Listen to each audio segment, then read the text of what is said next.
O raio da morte em Shoban Road.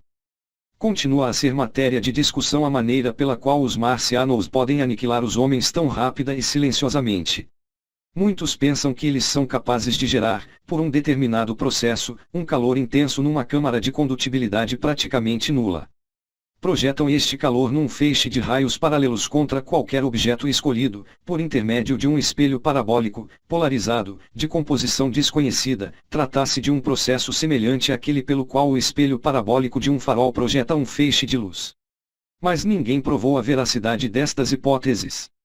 No entanto, está provado que um raio de calor é a essência do fenômeno. Luz quente e invisível em vez de visível.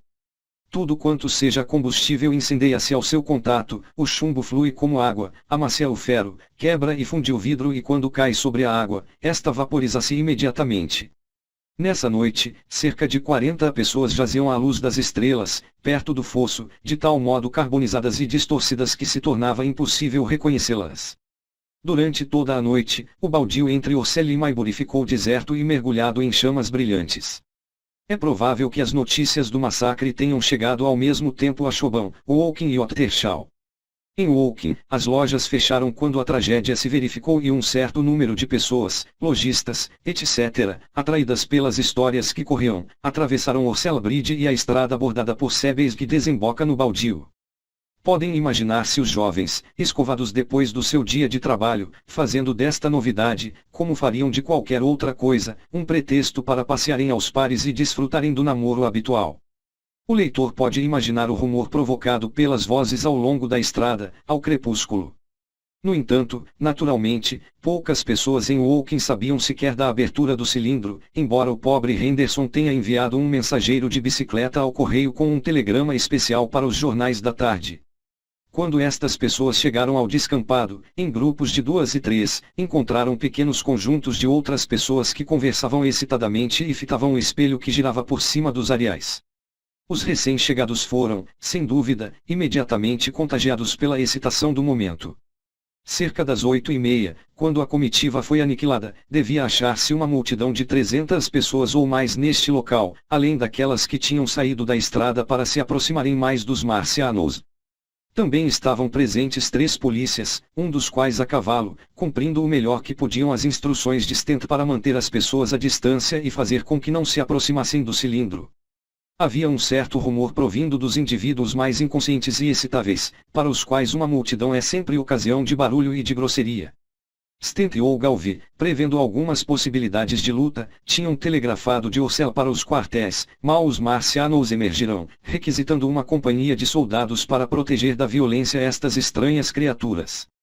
Depois disto, regressaram para dirigir aquele malfadado avanço. A descrição da sua morte, tal como foi relatada pelos seus espectadores, condizem em todos os pormenores com as minhas próprias impressões, as 3 baforadas de fumaça verde, a baixa nota do zunido e os relâmpagos de chamas. Mas as possibilidades de fuga de que a multidão dispunha eram muito menores do que as minhas. Só a salvou o fato de estar separada do raio da morte por uma elevação de areia coberta de urze. Se o espelho parabólico estivesse alguns metros mais alto, ninguém teria sobrevivido para contar a história.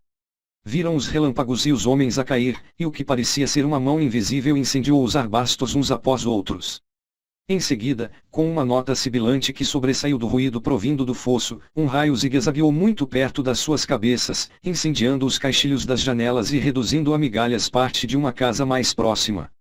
Após o súbito estrondo, o silvo e o clarão das árvores em chamas, a multidão agitou-se, hesitando durante alguns momentos.